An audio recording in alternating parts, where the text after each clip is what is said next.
One absolutely must-have card in the recent past has been Unbroken Spirit. Fantastic power, fantastic health, great ability defense, and an amazing passive.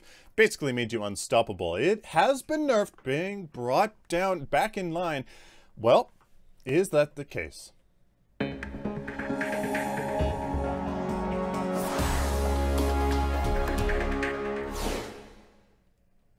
Amazon is the tried and true way of shopping for anything you need or want at the lowest prices. Support the channel at no cost to you by doing your Amazon shopping through the link in the video description.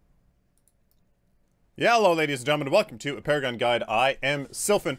We're taking a behind-the-scenes look at Unbroken Spirit and what the math says about it. My apologies for any sniffles. Seems to be having a little bit of a cold before we go on to TwitchCon. What is the TLDR? It's a great card. Power, health, ability, defense. You gain health whenever you get hit by hard crowd control, and it can stack. It equals an extra 14.4% ability damage mitigation from ability attacks. And essentially, guys, you reduce ability damage by more than a third with this card on all heroes of the base health to profit health. Through that passive from a quarter of all hard CC. This is down from a half, so you need a good amount of health in order to kind of start profiting from a lot of hard CC. 2,682 is the average health needed to mitigate the damage from all forms of CC. It's an average health, so some really high damaging CC abilities, obviously you can't mitigate that, but so I mean a good amount of health on definitely a tank can definitely mitigate damage from hard CC. Caster's Assassins, around 1700 HP, can stand to mitigate a large portion of hard CC's damage. Brawler Bruisers, around 2300 health, will mitigate the damage from an average hard CC attack. And tanks with about 3100 or more HP will profit from overall from hard CC and be able to mitigate a modest portion of another ability or basic attack since they are profiting health. Unbroken Spirit provides anybody the opportunity to at least mitigate a large portion of the damage from hard CC, meaning brawlers and especially tanks can get tremendous value from this card. Unbroken Spirit could be a fantastic optional card in basically any growth deck, as it does give you power and obviously other good stats for any hero if the enemy team has lots of hard CC or even burst damage. If it's a lot of burst damage, especially ability-based burst damage, can really work well. If one needs to lessen the impact of hard crowd control and ability-based burst damage, I would say Unbroken Spirit is an effective card to do so. Well, that was the TLDR. Now, what is the math that proves that, and what are some more implications we can talk about and kind of learn from? If you guys don't know, Unbroken Spirit is a 3 agility, 9 vitality growth card. Gives you 10 power, 360 health, and 30 ability defense, down from 13 power and 36 ability defense. The reactive regeneration was nerfed as well. Gain 2.5% instead of 3% max health per second for 4 seconds after taking hard crowd control.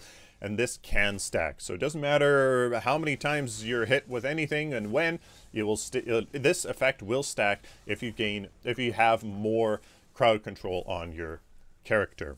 The ability defense is actually really interesting. The formula for damage mitigation or total damage taken is calculated as a factor. So when you do the math with your base ability defense, it comes out to 0.769 would be the factor that you times by the damage that you take in order to get your final number, or essentially it's 23.1% damage mitigation, so you just end up taking 23.1% less damage from any ability damage. If you add in that 30 ability defense on top of the 30 that we get naturally, well, that now the factor becomes 0.625 or 37.5% damage mitigation, an increase of 14.4% ability damage mitigation. Yeah, 14.4 might not sound like a lot, but when you take a look at the total, 37.5% damage mitigation, it's pretty darn good. More than 1/3 damage mitigation. I mean, that's way better than taking full damage, right? So, for example, a 600 damage Cosmic Rift, which is common in the late game. It's kind of crazy. You would have taken 600 damage before. Now with Unbroken Spirit, you take 487 instead. And hey, 120 less damage, when those Cosmic Rifts hurt a ton, hey, I would love to mitigate that damage, and if I could. So there you go. That's it. That's an example. If you were taking 600 damage before, then now it's only 487. When you take a look at the passive part, that regenerative nature of the card, well, if you various levels of health versus the 2.5% health you get per second versus the total amount of health that you get, fairly simple. I mean, 1,000, if you have 1,000 health, you gain 25 health per second for a total of 100. 2,000, 50 health per second, 200 health. 3,075 per second, 300. And as you can see, the more health you get, the more you benefit from this. Till it starts to get a sizable amount, like regenerating 200, 300 health. That's fairly substantial, and that will eventually get to a point where you can just profit, right? CC does damage. Well, at some point you're going to be able to just profit health. So basically, people will heal you when you're affected by hard CC, as long as they have the health to kind of compound with that passive. So especially super tanks, like they'll be able to get a lot of health. And remember that they'll also have armor and whatnot, so that gets even more tremendous value out of it. I mean, it can definitely really skyrocket with more health. This next part here is actually really quite interesting. When we take a look at abilities that are considered hard crowd control versus the damage that they deal with, and I did include power and ability armor, versus HP needed to nullify damage. So basically, if you wanted to mitigate that damage, how much health would you need to, you know, compound through the passive to mitigate that? And then what about other various health? So for example here, Howitzer's Landmine, for example, could deal 262 damage, and you would need 2,624 damage, or health, to mitigate that damage, to regenerate, you know, the 2.5 per second for 4 seconds to rejuvenate that health back. When you go through all of these abilities, you'll start to see some interesting things. Now, what are these yellow numbers? That is basically all heroes will have at least this amount of base health. So if they have Unbroken Spirit on them, not only will they gain more health through the card, but they'll be able to mitigate that damage solely through their base health, which is something important to know. So when you when you average this out, that is where we get the average health, 2,682. So if you have that much, you're basically completely mitigating the damage from hard CC, pretty much, which I find is really quite interesting, because that is definitely achievable for pretty heavy duty brawlers, but especially tanks. Now, if we go over here a little bit, you will be able to see that with varying levels of health, you can profit or mitigate more damage with more increasing health. So really, this is just where you can start to see that if you have 1,700 health, there's a lot of negatives, so you're still overall taking damage from those abilities. But if for tanks over here with more health, 3,300 health for example, there aren't too many negatives anymore, meaning you're starting to profit more health from more hard CC. And once you get over here, like, you know, a Sevarog, a super duper tanky Sevarog with like 3,700 health, I mean, crowd control, you almost don't want to put crowd control on him, especially like a Zinx's Ricochet stun. Basically, you're just giving him 370 health.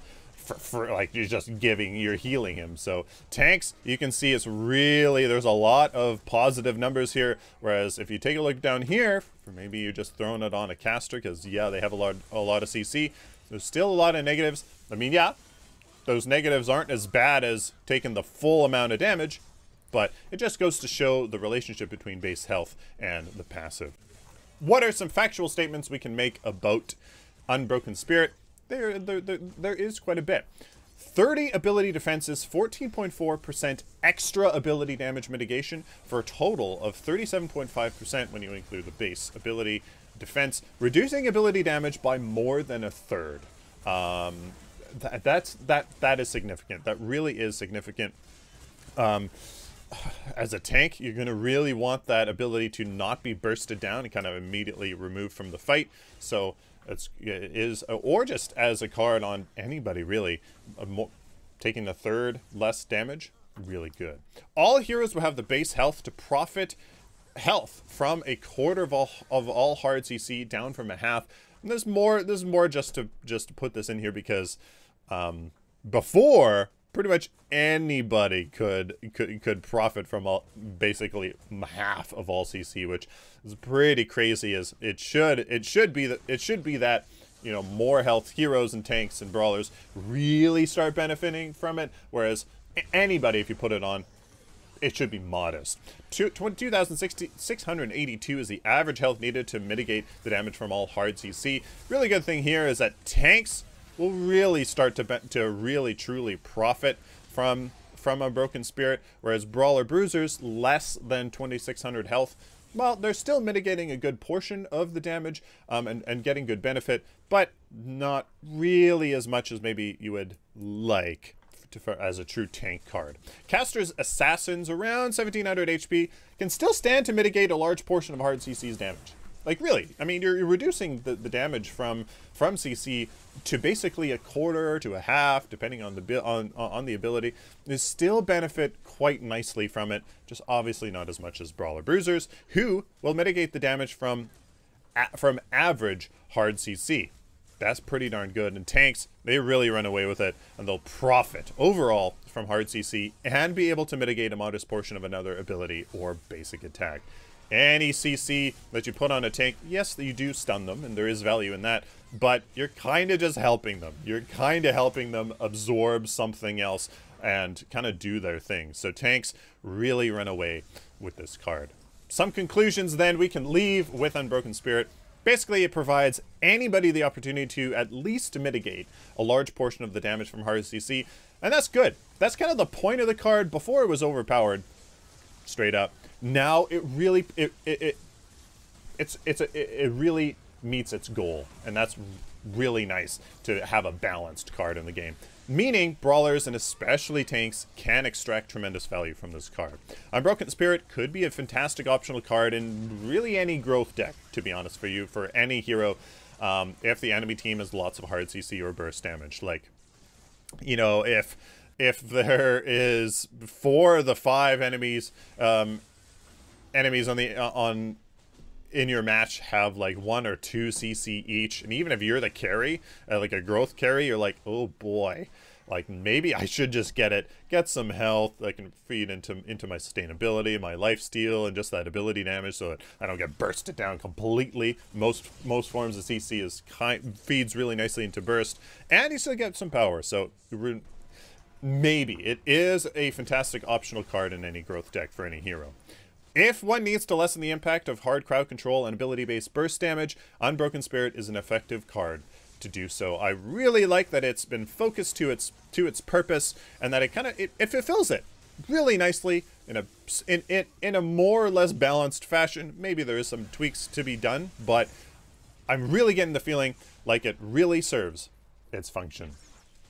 Patreon allows creators to offer their fans a way of supporting them and what they do. With flexible and painless payment options, anyone can support their creator for as little as $1 a month. If you would like to help me do what I love, check out the link in the video description to learn more. Please like this video if you like it, dislike it if you dislike it, share it with the community, guys, and of course, subscribe. If you guys like this content, especially if you find it useful, please subscribe so I can do it for you in the future. October, I'm kind of falling behind on my schedule because I was too eager with my content